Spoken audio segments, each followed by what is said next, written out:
All right, everyone, welcome. Hello, once again to our weekly Wednesday night webinar. Good to see everybody and glad you're here. Let's chat. Let's get into it. But first, brought to you by NoCD. If you're looking for help for OCD or related conditions, check us out at nocd.com. That's NOCD.com. Where we treat things like body-focused repetitive behaviors and tics, and we do work with OCD, of course, and hoarding, and, resulting, of course, anxiety disorders, mood conditions, trauma. We do all of it. So check us out, nocd.com. Let's see what we can do to help you. All right, let's get into some of our questions. Let's see. I have a memory of doing something vulgarish behind my dad as a joke when I was really young, maybe 8 to 10 years old. I don't know why I did it, and it might be exaggerated. I'm sure I'm not attracted to my father. I just feel sad why I did it, and I am a straight guy. Yes, well, obviously, we should all be punished for all of the things that we did when we were 8 years old. In fact, I'm still paying off many debts from my 8-year-old stupidities that I did. And no, I'm not actually. But I'm just curious, how long do we need to be punished for? What is the appropriate amount of time? If you did something at 0 to 1, what is the punishment? How about 1 to 2, 2 to 3, 3 to 4? When do you start becoming aware of things? Maybe 5? And now if you start doing things at age 5, we should be punished more for those. 6, 7, 8, 9, 10. Where, obviously, if I'm just going to make an assumption here, I have no idea how old you are. Let's say you're 20. It has now been potentially 12 years ago you did this. How many more punishments do you need? OCD will say 50 years sounds appropriate, probably, right? A good 50 years of putting yourself down, beating yourself up, and letting yourself know what a piece of crap you are would probably be a good start. It wouldn't suffice, I don't think. I don't think it would get you to where OCD would want you to be, but it's a darn good start. So just so everyone knows, it looks like we're all going to agree that anything that you did starting at age 6 on that was bad or wrong will require a minimum of a 50-year punishment for you. Correct? We good with that? Are we all in agreement on that? Or maybe, just maybe, we don't have to do any of it whatsoever. Maybe some of the ridiculous or weird or dumb things we do as a child aren't requiring us to be punished. Don't mandate that something bad happens to us because of them. And just maybe we can forgive ourselves for the fact that, yep, all of us do maybe some dumb or stupid things once in a while, right? Even vulgar things, whatever it might be, right? Is punishment the only way to really make us feel better? Or can we just allow for ourselves to say, you know what? I can move on from that. I can accept that I did that. Don't like that I did it. Don't want to do it again. And that's enough. And now I can move on. Or should we think about it for decades? Try to figure it out so that we wouldn't ever do something like that ever again. But I just think that that's probably a huge waste of time, if that's the case.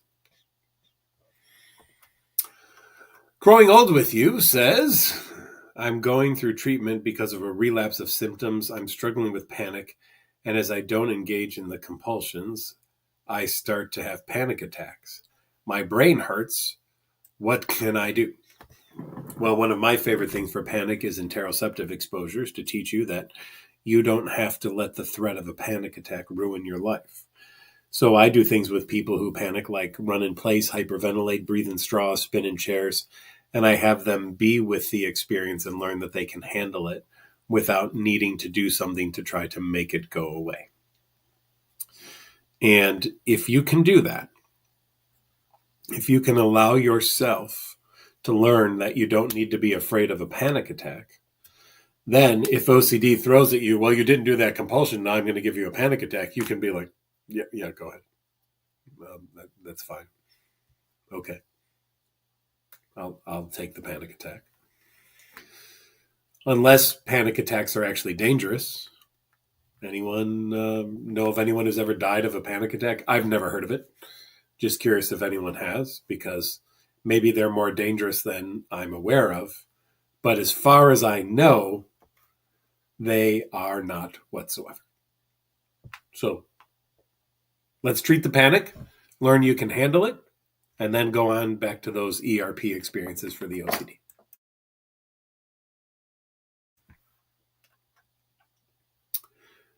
FPV. Sincere thanks for all you do. Well, thank you for being here. Thoughts on postponing formal ACT ERP and doing humanistic therapy first in order to address repetitive stumbling blocks like perfectionism, low self-esteem, inner critic? Sorry for 2 questions. Is thinking that you will imagine the face or qualities of someone you don't like on a future partner and potential children, emotional contamination. I'll start with that one first. It could be. Absolutely. That sounds like something that an emotional contamination thing would absolutely do. Back to your first question. Here's the thing. If you've tried to do therapy before and those stumbling blocks are there and you think that they really have been getting in the way, there is something that a lot of therapists are doing now. The work of Alec Pollard, my mentor, actually has been in the area of treatment interfering behaviors, or what they call TIBs. The idea that first you work on the behaviors that are getting in the way of treatment, and then you can go ahead and do ERP. So you could do that with an ERP therapist who will help you through the TIBs and then get you to do ERP. Maybe a humanistic therapist would also help you with some of those things, but I think an ERP therapist would probably be a lot quicker and more lockstep with why we're doing this in order to get you back to ERP, versus another therapist might be prone to go in many different directions in therapy and try to figure out maybe why these things happen, where they come. We're less concerned about where they came from and the causes of, like, oh, when you were 12, your parents did this and that kind of thing, and much more about, now that we see that these things are happening, what are some new behaviors? What are we going to do? Are these leading to a values-based life that you want to do, or are they getting in the way? And if they're getting in the way, what can we do to move you toward living the values that you want to, instead of doing the things that are getting you in the way? And you say, thanks again for your time and expertise, has helped a lot already. Well, wonderful. Oh, and by the way, nice to meet many of you at the IOCDF conference in Chicago over the weekend. It was lovely. Thanks for many of you coming up and talking to me about the webinar and the podcast and everything. It was even we're watching or things who came up and took pictures and everything. It was absolutely amazing. So I really, really did appreciate meeting so many of you. It was absolutely wonderful. Eric says, greetings from Poland. Got to sleep, but you'll watch tomorrow. Thanks for these weekly sessions. You're welcome. And yes, I suppose that it is about 7 hours ahead there. So it looks like that would be, it's probably like 2 in the morning or something like that. So I hope you're sleeping there, Eric. Ty says, or TY, in ERP, you're meant to sit with your fear. I like to say live with your fear instead of sit with your fear, because I don't want people just sitting there and then being like, I'm going to sit here and wait for the fear to go away. I want people to live with the fear and live their lives even though the fear is there. So I've tried to move away from the word sit, but we'll go back to that. What does that actually look like? How do therapists help their patients through it? So Ty, or TY, I'll just say Ty because it's... I have no idea if I'll be alive by the end of this webinar. I also have no guarantee, some of you know what's coming, I also have no guarantee that I won't grab one of the bottles of alcohol here in my house, put a rag in it, light it on fire, throw it at my neighbor Dave's house, setting it ablaze, go into the middle of the street, poop in a bag, light it on fire, put it in front of my neighbor Josh's house. I'll ring the doorbell. He'll come out, see this flaming bag, stomp on it. Then I'll have flaming poo in a shoe. Then I'll laugh at him. And then I'll shoot 3 geese. And then I'll come back here and finish the webinar. I could do that. That is a possibility. I could also have a heart attack, a stroke, who knows what else? Vertigo, syncope, anything, angina, just name some various things that could happen to me and not be alive by the end of this webinar. So I am going to live right now with all of those things in my head. And I'm still going to do this webinar, even though those things are in my head now. And I know that I might not make it, or I might do some really terrible things that could cause for 2 homes to burn down and 3 geese to die. Ty, should I stop the webinar and pour out all the alcohol so that I have nothing to throw? Get rid of any rags and lighters so that I have nothing to light or light it with?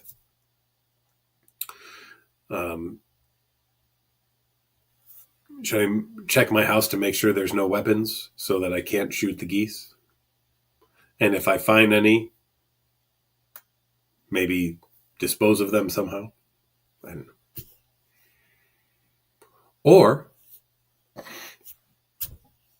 can I just live with that knowledge? And here's the thing, I live with that knowledge every day, right? I've used that example so many times that I live with that knowledge all of the time. And it could happen. I have been doing this webinar for over 5 years now and have used that example for all 5 years. I don't think it's happened yet, but I also have no guarantee that the house across the street isn't just like a movie set and it's just a flat board with some, 2x4s behind it holding it up to make it look like a house, so that I won't think that I did it when I actually did. And maybe they're coming to get me tonight for it. It's a possibility, right? It could happen. So what kind of guarantee could I have, or could I get from any of you watching? Feel free if you'd like to add them to the comment. But what kind of absolute 100% locked down guarantee could you give me that I won't or haven't done those things? So far, no one's been able to give me one. And yet I live with it every single day. So that's what we're talking about, Ty, is this notion of you maybe hold this idea in your head that I have to clear up an image or an urge or a thought, and I can't do anything else with it until I do that, because it will be so amazingly distraughting and uncomfortable that how can I live my life with that? And to me, the reality of it actually is that you can think of anything. It doesn't really matter. And you can live with it.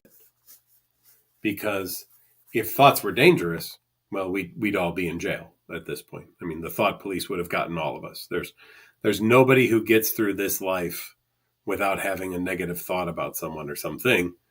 And therefore, we would all just be living in our own little thought jail bubbles all the time. I'm glad our thoughts don't get us in trouble, because I would be in trouble. I'll just say that right now. Al Saw says, thanks for the work you do. This illness is hell. Yes, I agree. How does general therapy hurt OCD? When we talk about the influence of more of a general therapy on OCD, many general therapists have 2 issues. One, they may not recognize OCD when OCD is there, thinking of it as something else. And 2, they probably won't treat it with ERP. If they're not trained in ERP, they'll probably use a general like talk therapy. And what often happens in a more general talk therapy is when we hear that people are uncomfortable, we try to reassure them and tell them they'll be fine and it'll be okay, not to worry about it. And we teach them all sorts of coping strategies like diaphragmatic breathing or muscle relaxation and those types of things. And that's just not what we want people with OCD to do, because all of those things with OCD become compulsions. It's also why we don't even tell people with OCD to tell themselves, that's just my OCD, because then this is what's going to happen. But it felt a little different today than all the other times. So how do I know that this is just my OCD? Because all the other ones were, but they all felt similar. But since this one feels a little bit off from all the other ones, maybe this one isn't OCD. Oh, shoot. Now I have to really do a lot of investigation, because now I don't know for sure if this one's OCD or not. Right? And therapists who aren't trained in OCD might actually suggest people do things like that. So we want to make sure that you go to someone who has training in ERP, the gold standard of treatment for OCD, and that you utilize good exposure and response prevention principles. And that's what we're talking about. Emma Nelson says, is it kind of the norm that people with OCD are more prone to SUD? Because it makes so much sense to my story. The substances you've used were 100% just attempts to quiet your brain. Yes, Emma. And that's why when I do talks, and I talk about there's 5 safety behaviors that people utilize. Avoiding things they're afraid of, seeking reassurance from the people that they love, that they want them to tell them that they'll be fine and everything will be okay. But after a while, the people you love maybe don't want to speak to you anymore because you sought so much reassurance from them. So then strangers, grocery store clerks, anybody will be fine. They will also, it'll never be enough, but it will be wonderful and welcome, but it won't ever be enough. So there's avoidance, reassurance seeking, distraction. The greatest distractor ever in the history of the world is one of these things, right? I'm really uncomfortable, but look at YouTube. Kittens running through a field. Aren't they just gorgeous, those little kittens running through a field? Oh my gosh, they're so cute. Oh, wow, yes. Mayhem, chaos going on around me, but who cares? I've got kittens in a field. Woohoo! Yeah. And you focus on that instead of learning that you can handle the thing around you that's uncomfortable. Number 4 is substance use, right? Where we take substances as a way to try to drown out the noise, or maybe to escape the emotions that we have that we find to be very uncomfortable. And number 5 is compulsions if you have OCD. So, Emma, you're absolutely correct. We want to make sure that people don't jump to those safety behaviors, because immediate gratification is not the way to solve the OCD problem. It is learning that you can handle the difficult experiences. And once you know that you can handle it, it gets much easier to live your life and not the life that OCD wants you to live, because you'll no longer be afraid of the things that OCD throws at you. Joel says, can OCD be triggered by an event? Yes, I had OCD as a kid. It's been dormant for years, recently triggered by a new event. So you can think of it like this, that there could be what we call a diathesis stress model here. And basically what that means is we all have certain genetic predispositions toward things. They may be very, very tiny or massive, right? And then we all have things that happen in our lives. And sometimes that stressor is enough to kick something off, and sometimes it's not. So the huge predisposition may never have a stressor, and you may never get OCD. The teeny tiny little predisposition may have a massive stressor that occurs at the right time, and boom, OCD, right? And everything else is going to be in the middle. So it is really a combination of the genetic makeup that you have, in addition to the environmental experiences that occur, that leads someone to develop OCD or not develop OCD. And we know that genes play a role too, because we know that if you have a first-degree relative with OCD, your chances of having it go up from what the general population chances are. And if you have an identical twin who has OCD, it's even greater chance that you will also have OCD. But it's still not 100%, meaning that it's not fully genes, right? One twin might have had one experience that the other one didn't, and that day they started to develop slightly differently. And over the course of years, this twin stayed on this path, but this one went this way, and this is the path of OCD. And it might take 10 years until they kind of really hit that, but that one event might have been something. So it's not that we can search someone's brain and mind and life and go, oh yes, that's it right there, right? that sound that the ice cream truck made when it backfired, you were 0.2 meters closer to it than your twin was. That extra little bit of noise that you heard that dissipated by the time we got to your twin affected your eardrum differently than the other. We're not there, right? That's not. Don't even try, please. That'll be the biggest waste of time that you could do. Will be trying to figure out why I got it, right? Let's instead figure out what are we going to do about it instead of spending all sorts of time trying to figure out why we got it. Okay. Beth is here. Jane is here. Hello, hello, hello. Jay Winter says, is it OCD if I'm struggling in one area, such as substance use, that I think karma will get me in another area like my job? I understand consequences, but if I am addressing issues, will I face consequences in another area?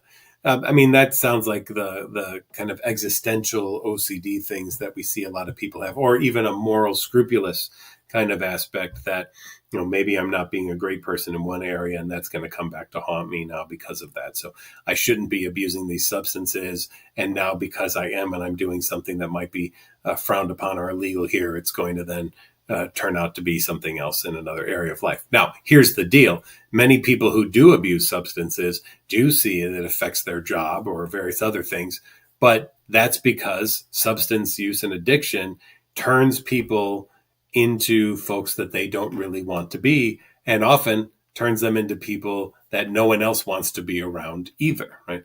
I've worked with so many people who have substance use and done so many family sessions and just heard these stories over and over again of, growing up, we loved being around you. We loved to be together as a family. But then you started using drugs, and then you started stealing from us and lying to us. And then we had to kick you out of the house, and you broke in and you stole the family jewelry and you pawned it so that you could get more drugs and everything.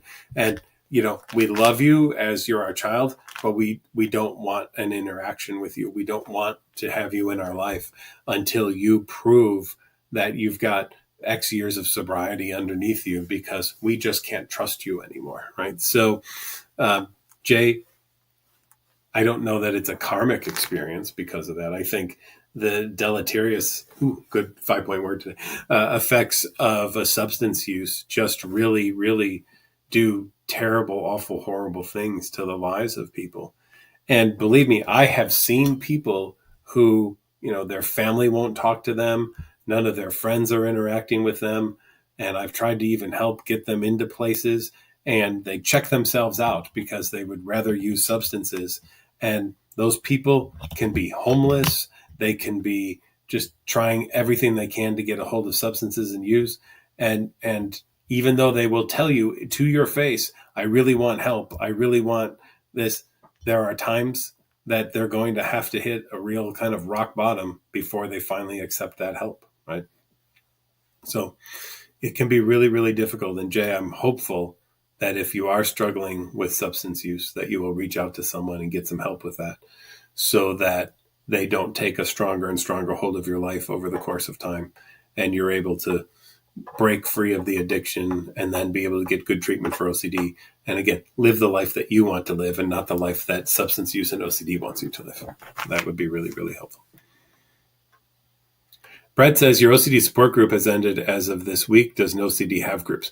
We do have groups, Brett, for people who are in NoCD therapy. We absolutely do have support groups for people who are in NoCD therapy. Stella says, instead of intrusive thoughts, can OCD be electricity feeling in hands or having to wash them? Yeah, sure. It could be thoughts, images, urges. They don't say feelings in the DSM, but of course, I mean, I see that. That happens with people. And then you say, and not able to eat something that was purchased an hour ago. Yeah, because that probably has some thoughts or worries or things associated with it and some compulsions. So yes, Stella, I would say 100% those can be OCD experiences as well, right? Many people have described to me they can feel the germs on their skin. They can feel them boring in through their skin. And if they don't go wash their hands right away, they're going to get inside their bloodstream and they're going to do terrible things to them. So they have to go wash now. And then after they wash, they say, oh, the feeling went away, right? And then they touch something else. And now it feels like that boring is happening again. But I could also, excuse me, a little frog in my throat. I could also touch that very thing and not feel as if anything's boring into my skin. So Is it that they have things boring into their skin and I don't, or is it they have OCD and I don't? I'm going to bet it's the second, that they have OCD and I don't, right? And we can manifest things, right? We can feel things. And when I say we can manifest things, I don't want anyone to take away. So McGrath said we can manifest things. So if I can think something, it makes true. But manifest in the sense of the physical sensations that we feel, we can create just by thinking about them, right? There are people who hope to not have a groinal response. And the more they hope not to feel it, the more they're focusing on their genitals, the more likely they are to feel something in their genitals. Or just one of the examples I use all the time is, and some of you know where I'm going, lice. They're little creepy crawly things that live in your hair and they live on your body and they crawl around and people just start going crazy. And then they start just hearing that and they start itching their head going, oh no, don't say that. Oh my gosh, right? I just had to say the word lice and start describing it a little bit. And what did you feel, right? You started feeling scratchy and itchy and things of that nature. Well, did you suddenly have lice on you once I said lice? No. But did you kind of just think it and then be like, oh my gosh, what if I felt that? And because you just did that instantly, you started feeling it? Yeah, right? That's what we do. We can do that to ourselves. That's how things work. All right, let's see. I'm having trouble. This is Nichelle again. There we go. I'm having trouble differentiating between if something I have done wrong is a betrayal to the one I love, or if it's your OCD making it seem way worse. You feel guilt when triggered and urges to confess. You know, these standard kind of relationship OCD questions come up a lot, right? And people want to think about, should I confess things? And if I don't, then am I hiding something from my partner? And if that's the case, does that mean that we don't really have a trusting relationship? And if that's the case, does that mean that we don't really love each other all that much? And if that's the case, does that mean that we really shouldn't be together anymore? And if that's the case, does it mean that I have to leave them? And if that's the case, does it mean I'm going to live forever alone by myself? And if that's the case, maybe it's a better thing because then I wouldn't have to hurt anybody else and have doubts about them. But if that's the case, I'll really be lonely and that'll really suck because I really want to be with someone. And if that's the case, what if I just start using drugs or feel suicidal or something like that and decide it's not worth living anymore? And blah, blah, blah, blah, blah, blah, blah, blah, blah. You're never going to figure out if it's something you've done wrong as a betrayal or if it's your OCD. And here's why. Because you don't get an answer to OCD questions. And you may spend hours and hours and hours trying to figure out, I just need to know for sure that this is OCD or that I've really done something wrong. Now, here's what I will tell you, at least, is that OCD is never going to take responsibility for something. Never once have I seen OCD raise its hand and go, yeah, it was me. Apologies. Yeah. I'm so sorry.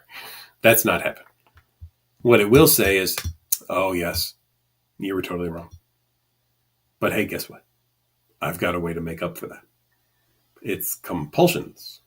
And as long as you do the compulsions, then you won't have to worry about anything. It will be the undoing. It's like the old Catholic Church, right? The compulsion is the indulgence that you buy to alleviate the sin of the obsession, right? Just like in the old church, the indulgent was the thing you bought so that if you did sin, you could still have a guarantee into heaven because you'd already purchased something to negate that sin.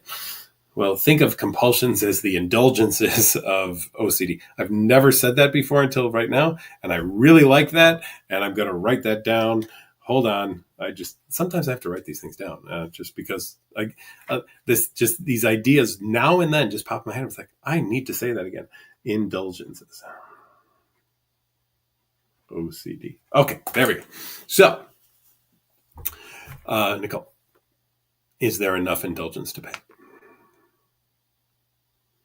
Is there enough confessing that you can do? And even if your partner says it's okay, hon, don't worry about it. You know what you're going to say is, I don't think they truly heard me. I don't think I said everything. What if I lied to them? What if I did give them the whole story?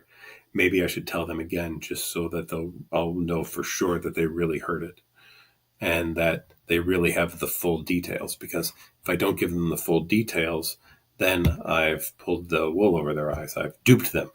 And that would be terrible to do. And I would be living a lie in this relationship. And that's not what I want to do. So I'll just say it one more time, and I get it. I know I've said it 38 times already, but I'm just going to do it this one more time. This will be it. I promise. I won't say it again. So, honey, I just want you to know, blah blah blah blah blah. Okay, babe, listen, I'm just going to go to bed.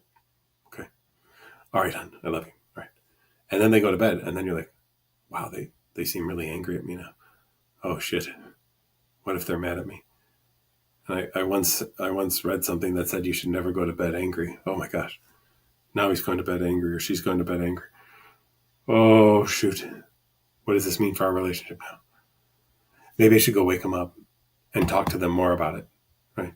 I think I'm going to have to do that, because I'm not going to be able to sleep tonight now knowing that they might be frustrated with me. And I just think that I could probably clear this up just in a few minutes, just by really explaining to them one more time why I keep asking this question, so that they truly understand the depth of all of this. And then I think after doing that, our relationship will be absolutely fine. And then we'll be totally good then, once we've done that, and all will be well. And so you go in and you wake them up, and guess what? It sure didn't turn out that way, did it? No. Just that's just not the way that it goes, right? It just gets worse, and now we got to dig ourselves out of more holes and more holes and more holes, right? So, hopefully, as you've all heard me say before, but I'll say again, I never trust OCD as a great advice giver. I just don't think that it has your best interest at heart. It has its own interest at heart, but I don't see it having your best interest at heart whatsoever. And if you really do want to live the life that you want to live, and not the life that OCD wants you to live, it means not doing the things that OCD wants, even though they may feel like they are the most relieving thing to do at that point in time. Our Hunt says, so I have to accept the anxiety and I will move on from my past embarrassing moments. That's what I would like you to do. Yes, that goes back to that earlier question. Just like I've accepted some of the embarrassing, weird things that I've done in my past, and I've moved on from them, and don't find myself daily punishing myself for those things. Otherwise, I don't think I'd be a very good psychologist, because then my advice to everybody else would be, you want to feel better? Keep punishing yourself over your 8th grade shenanigans, your year 8 shenanigans, or whatever, because you can never be punished enough for the dumb things you did as a child. I mean, that would be terrible advice, and I don't think I'd have a license if that was the case. Maya says, how would ERP work against mental compulsions? Well, Maya, thank you for asking the question. One of the things that we want to do, Maya, is have people recognize that, first of all, mental compulsions don't prevent anything from happening, right? So if I tell myself I'm not going to do something, like let's say I'm walking down the street and I see somebody standing by the curb, and I have this urge to push them onto the curb, and I say to myself, no, I won't do that. I won't do that. Does that stop you from pushing people onto the curb? Because I see people on curbs all the time, and I don't push them, and I don't tell myself, no, don't do that. Instead, Maya, what I'd like you to do is, when you see someone on the curb and you say to yourself, no, I don't want to do that. You then undo that with, or maybe I will. And then you keep going. And you keep living the life that you want to live, and not the life that OCD wants you to do, which is one of neutralizing and compulsions. So to me, one of my favorite things to do for any mental compulsions is the undo. And the undo is the maybe, maybe not kind of experience, right? So, oh no, I would never ever do that. I promise. I love myself. I love them too much. That would never ever happen. Or I say a prayer or something like that. And even if it's a prayer, after the prayer's done, if you find yourself doing it, it's so automatic that you do it, you can then say, oh, and please don't accept that prayer. It was a compulsion, or something like that, right? You just, whatever, right? But not allowing yourself to end on relief, instead mandating that you end on discomfort, uncertainty, and doubt, which may sound hellish right now when I say it out loud, but it's what all of us do who don't have OCD. We just don't really care about it. Right? Like, again, I'm 23 minutes away now from potentially dying, because I said I might die by the end of the webinar, or 23 minutes away from Molotov cocktailing my neighbors and lighted bag of poop another neighbor and shooting 3 geese. I'm up now 22 minutes away as the clock changes. How much should I be worrying about either of those things? Because I'm not. But I could still do them, or they could still happen, even though I'm doing nothing to prevent them whatsoever. Okay. Robert says, I'm having a tough time with my ERP. My therapist thinks it has a lot to do with me having ADHD as well. Any recommendations on people with ADHD trying to concentrate on ERP? I will next week. Bring that back, because I actually am working with a psychologist right now who specializes in ADHD treatment, and we're doing some consults together over this week, and I'm trying to find out some really great recommendations on that. So, Robert, bring that back next week, and let me chat with you then, because I have some of my own ideas, but I'd rather finish some of these consults with this therapist who really specializes in ADHD and bring that information to you. So we'll get to that one. Stephanie says, my OCD is fixed on something someone told me years ago, and at the time I was like, thoughts are thoughts, not actions, but now I am questioning if this person enjoyed their thought and they are a bad person. Stephanie, maybe they did. And so what if they did, and what if they are? Why does that have to do anything with you? Or do you worry like for an emotional contamination that somehow it rubs off on you in some way and it makes you something? I don't know. Right? But Stephanie, I'm just curious what the fear for you is in that situation, right?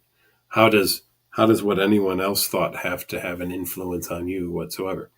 Because if that's the case, I'll tell you, we're all screwed if what other people think about us affects us, because, I do tons of talks and trainings, and very often I get very nice reviews, but now and then there's always someone in the audience who, no matter how much I lay out about what I mean about ERP and OCD, who will say, I can't believe you said that, or use that example. That was terrible, right? One of the things recently that I said, I'll be very honest with you, was in a talk, I said, if you're not willing to do the ERP that you're assigning to someone, I don't think that you should be doing ERP, right? Because I would never ask anybody to do something that I wouldn't do myself. I think that would be hypocritical. Imagine, Stephanie, if I said to you, Stephanie, go do that. I mean, I would never do it, but Stephanie, go do that. I don't think that's a really good example. And pretty much everybody agreed with me, but this one person who just ranted and raved and said I was a whole bunch of expletives and blah, blah, blah about the fact that I said that and that I didn't know what the hell I was talking about. And you know what? I still say it to this day. I still believe it to be true that I don't think that I would, or anyone should ever assign somebody to do an ERP that they wouldn't be willing to do themselves. And I'm going to stick to that until I retire. Right? Now, Stephanie, lots of people agreed with me. One person didn't. If I had OCD, I would only pay attention to that one person. That person would be the most important person who was at my talk. Their opinion would be the most important opinion that I could have heard. And I would have had to change everything I do based on their opinion. I would have to then change my lectures because one person disagreed with me. And isn't this fascinating about OCD and anxiety really in general, that we take the good and we go, and we take the bad and we're like, oh yeah, there we go. Give me some more of that, because that's really me. That's what I really need to focus on. And it's just so sad and unfortunate that people's lives are ruled by the potential that something negative could happen in a situation, or if they got negative feedback about something, that what if that were really true and real, and now somebody out there in the world thinks that about me. There are people who don't like me. Okay, that's fine. I'm really don't need them in my life. That is all right. And over time in my life, there's even friends that I've had who I've lost touch with. They never reach out and chat with me. And you know what? I'm at a point where, okay, I'm not going to reach out to them. There's others who have reached out to me, said, I haven't heard from you in a while. I hope we're still friends. And I'm like, yeah, my apologies. You know what? Thanks for calling me out on that. And I got to do better. I got to be a better friend, in those types of situations. I didn't get that message and think, well, what a jerk. Why would you say that? I was like, no, you're absolutely right. I could have done better. I do apologize, and I'm gonna make a better effort. Right? We can get thoughts. We can hear things from people, and it doesn't have to change us or make us into a bad person in any way whatsoever, unless you believe what OCD tells you, and then it could do anything, right? Because OCD gives everything powers that are beyond belief, right? Oh, that one person one time might have really enjoyed that thing that they said, even though it was really terrible. And if that was the case, think about what that could do to your life. Well, what could it do to your life? I don't know. But OCD will come up with a worst case scenario for it and then get you to think, and what if that were true? That's what will happen. Craig says, just discovered I have somatic OCD dealing with swallowing obsessions. Any suggestions for how to treat? Well, good old ERP works great in these situations. I love to get people to try to swallow incorrectly, right? And incorrectly doesn't mean let it go down, the windpipe and fill your lungs. No, incorrectly means to do it the opposite of way that the OCD wants it done. So now if you have to chew 50 times on each side in order to, so that the mash is just so thin in your mouth that it's like a slurry, why don't you go back to chewing the way you used to chew before the OCD and swallow there? You probably, Craig, I don't know how old you are. I'm just going to say, let's say you're 30. You probably went 30 years of doing just fine chewing the way that you did without thinking about it. But now you think about something. And this is really what somatic OCD does. It takes an automatic thing like blinking your eyes, breathing, swallowing, and now makes you think, I've just been lucky up to this point in time that they've all worked well. I need to take over and make sure they continue to do so. No. That's absolutely wrong, right? Doesn't work that way. Your body knows how to do things. Plus, Craig, guess what? At night, you're going to swallow. Like you're going to have saliva in your mouth and you're going to swallow it. You won't be conscious for that. Will it kill you? For my breathers who have issues, at night, once you go to sleep, you're not doing any compulsions.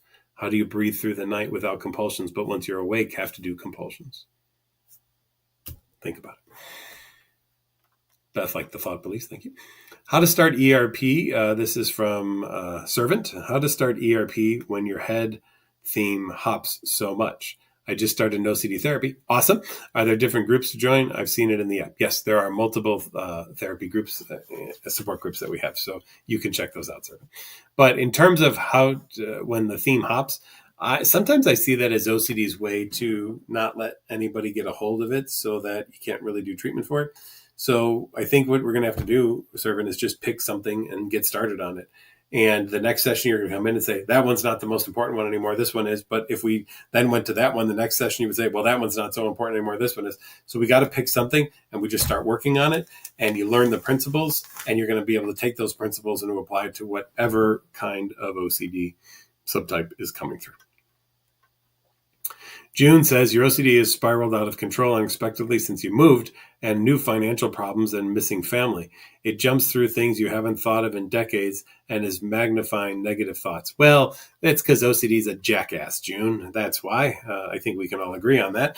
And June, it's going to do that because OCD loves a stressor, and OCD wants to come back in and say, hey, June, knock. June, you home? Yeah, June. I got to tell you, June, when we were living in the old place, things were going pretty well. And you did all sorts of things to try to get rid of me. And I got to tell you, June, you actually did a pretty good job. You'll notice that you kept me pretty dormant for a while. But June, I'm just as an outside observer here, June. Just want to throw this out here. It appears you're really screwing up everything, June. You've moved to this new place, which on paper looked great, and when you did the inspection seemed good. But boy, what a shithole it is. And June, boy, the money, yeah, it's just not there the way that we thought. Was it?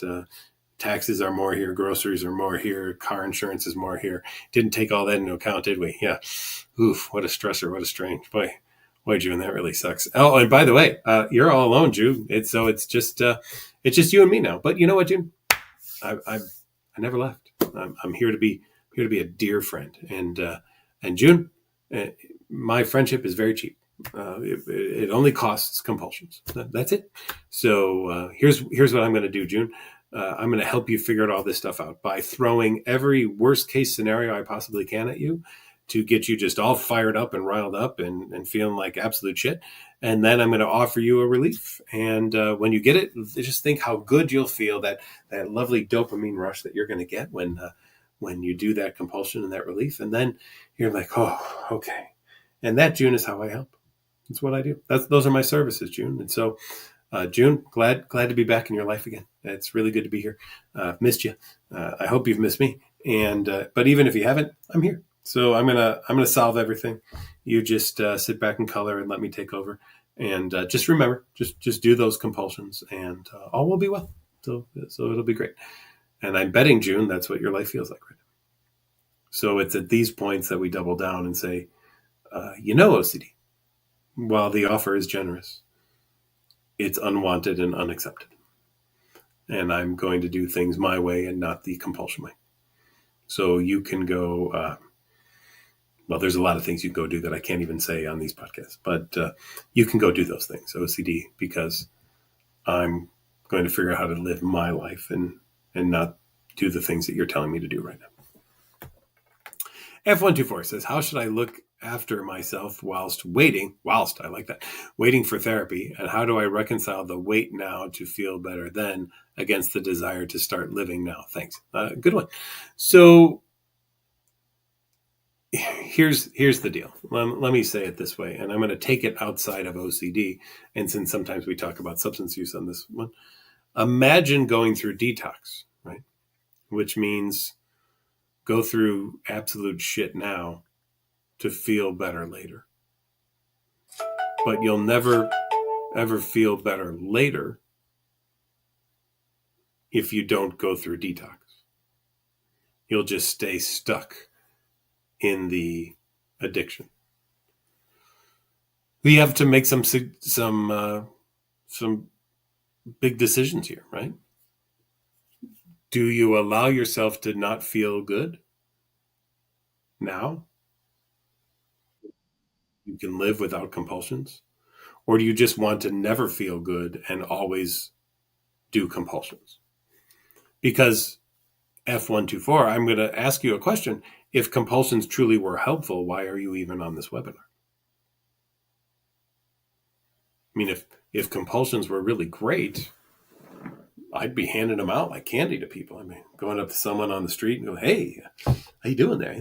Looks like you're having a tough day. I see a sign there. You're asking for food or money. I got something even better than that. I can make your life even better than food or money can. I'm going to give you some OCD.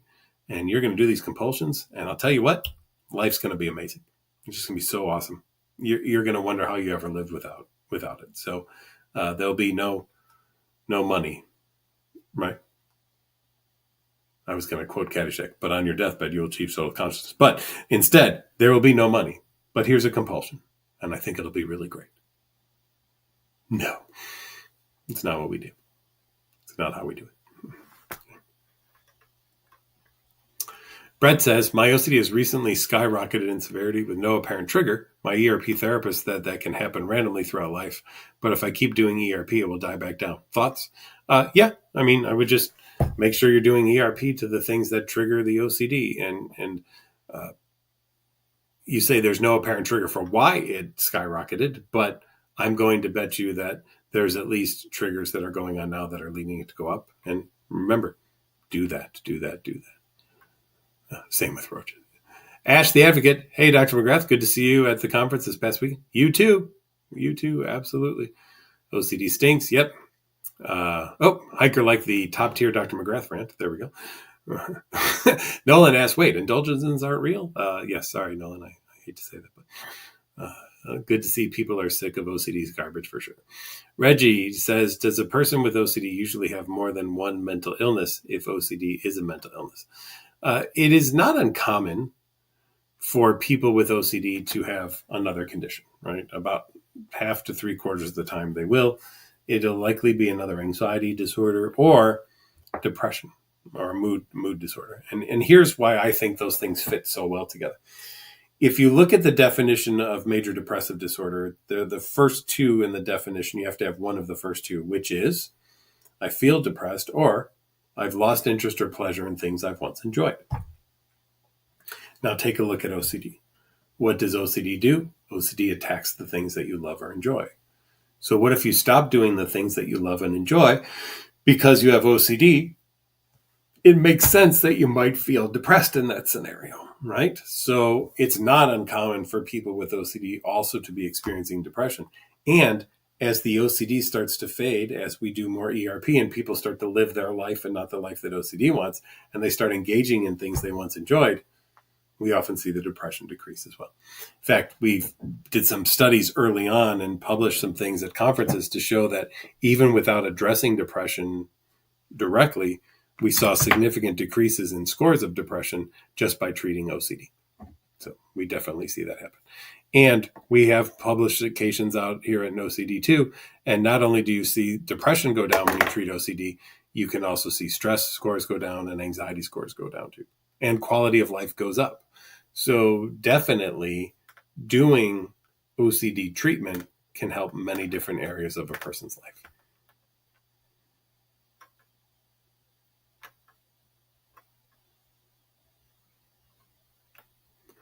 All right. Good. I love you just helping everybody out. That's right. Drugs are a Band-Aid, a temporary fix. Yep. Mm-hmm. Absolutely. Could you please speak about how OCD can bring up advice and quotes like, don't go to bed angry out of context? Oh, sure. How do we know when good advice isn't good advice? Oh, I'll give you my favorite one, Hiker. All right. I treated somebody once who consulted with their priest about what was their best advice for how to live a godly life. And the priest didn't know this person had OCD and scrupulosity. So the priest, Hiker, said, start off every day with a prayer. Now, Hiker, when you hear that, you can go one of two ways with that. One, when you wake up every morning, the first thing you do once you wake up, maybe on your way to the bathroom or whatever, you say a little prayer. OCD said, though, to this person, start off every day with a prayer. Okay, well, the day starts at midnight. Therefore, I will set my alarm for 11:59 p.m. to make sure that I'm awake. And therefore, I'll start praying. And then when the clock turns to 12, as long as I'm in the middle of a prayer, I've done exactly what the priest said by starting off every day with a prayer. And that's what she was doing every night before she came to see me, was taking this advice out of context and using it in an OCD way. So any advice can be taken by OCD in a very, very negative way, right? And it could jump to it in so many ways. So George Carlin did a great bit on this, right? Like, haste makes waste, but the early bird catches the worm, right? And Hiker, you may want to look up that George Carlin bit where he does this, and I think you'll find it A, hysterical, and B, you'll kind of get what I'm talking about here, about how we use different phrases at different times, and we might use in the same discussion with someone two phrases that work against each other. So someone might want to get to a store early so that they can buy the best Christmas present, right? Oh, yes. The early bird does get the worm. But then when I was leaving, I wanted to get home and I wanted to get it wrapped and everything before the kids got home, and I accidentally pulled out too fast and I hit the curb. Oh, haste makes waste, and just, well, which one is it? Right? So I find those things to be very funny, by the way. I hope that you'll enjoy that.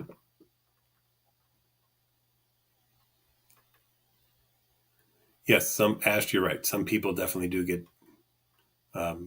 treatment, even 70s, 80s, 90s. Sure. Reggie says, who's read about the unforgivable sin and is being attacked at it from all angles 24/7? Oh, lots of people do. I've treated that one a ton. Right? So here's the deal, Reggie. No one will be able to convince you that you didn't commit the unpardonable sin. So that's not the goal of therapy. The goal of therapy is to learn that you can handle the doubt about it and the insecurity about it. That's the goal.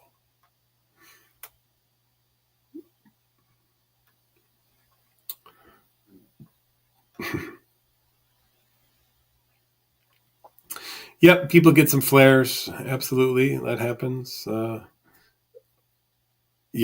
like this one. Gerda says your OCD successfully convinced you that your bachelor's diploma is a fake. Your job is related to your diploma. How should I keep working believing this? How to stay motivated? Well, I think it's very fun for you to think how well you've pulled the wool over everybody's eyes.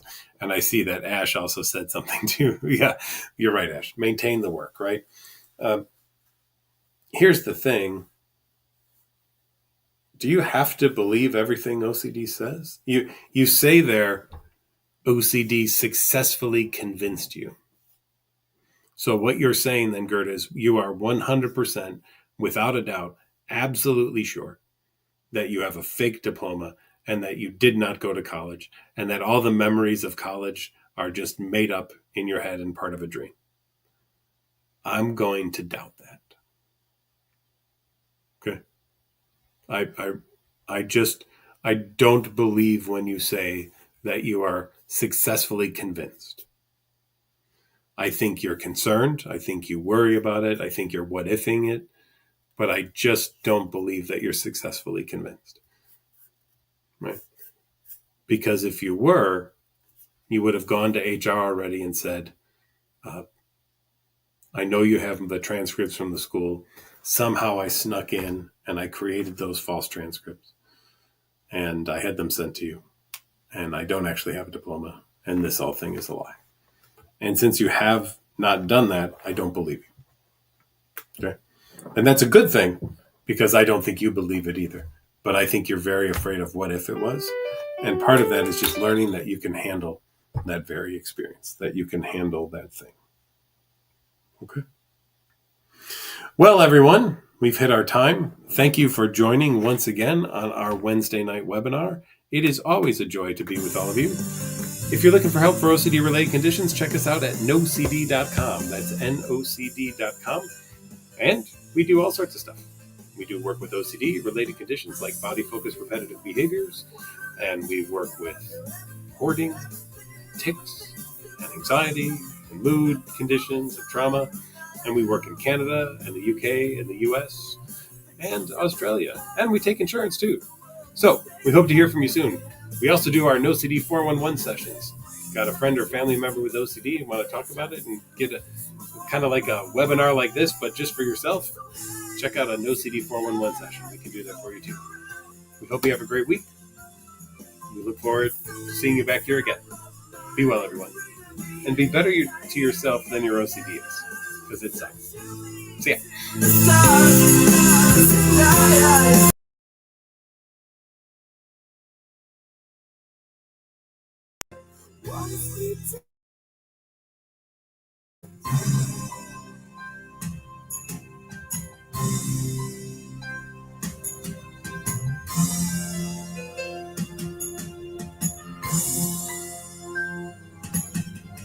I can see sun above my head now.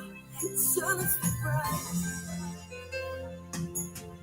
shining so bright. Yeah, yeah. Shining so bright. Yeah, yeah.